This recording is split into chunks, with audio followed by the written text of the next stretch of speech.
Hey everybody, happy holidays, Merry Christmas, Happy Kwanzaa, Happy New Year, Happy Hanukkah. It's a great time of the year. They all lined up this year. Hopefully everyone's having a great vacation with family. If you have to work, hopefully you're seeing the loved ones and having a happy and safe end of the year.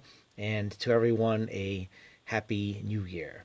Uh, anyway, today's topic is going to be about you have an event and you have adverse weather conditions.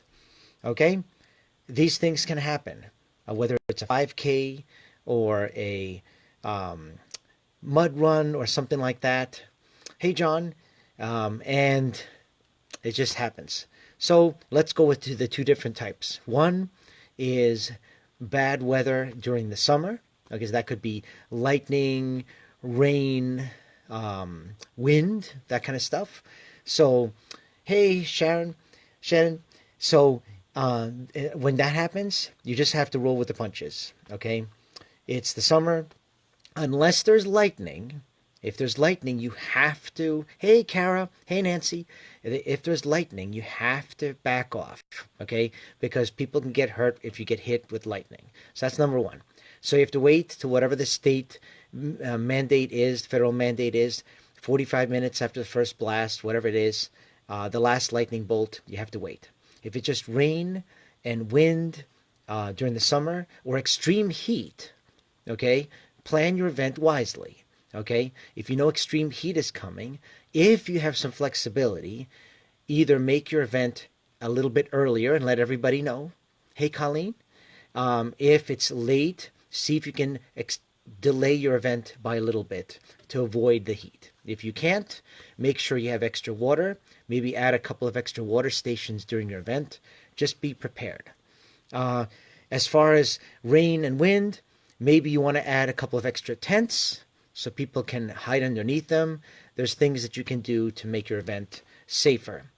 Now, let's flip towards a winter event. Hey, Chris, um, you have a winter event. It's a 5K or whatever it is. Hey, Juan, is you need to be prepared with extra things for extreme cold. Okay, so this is where if you have a proper event and you have it ready, you have an indoor gym for people to stay warm in advance. If you don't, see if you can have some tents. Maybe you want to get a sponsor that's giving away um, some disposable gloves, something like that. Anything to keep people warm. Let people know days in advance that there's going to be extreme cold, and make sure that people are aware so they're ready. Hey, Jen. Second thing is, if there's extreme cold, let's say there's a storm coming, make sure you have one of two things ready. Three things ready, actually. Number one, if you know it's the middle of the winter, have a backup date. Okay, be ready with the police, with the DPW, with whoever you're working with, the town, on a backup date. If you cannot do any of that, be prepared to cancel your event. If you cancel your event, then you need to be prepared to do one other thing. Either issue people a credit for the following year's race or give them a refund. To me, giving a runner, participant, a refund is speaks volumes. Okay, as we all know, there are people who run events that do not give any refunds to runners or participants, but in my view, you should. So, be prepared again for the bad weather, that you may need to cancel your event, and if you do, be prepared to issue refunds. Yes, you may lose money on the event, but you'll go forward to bringing people back the following year if you do that. Um, so again, that covers the cold weather.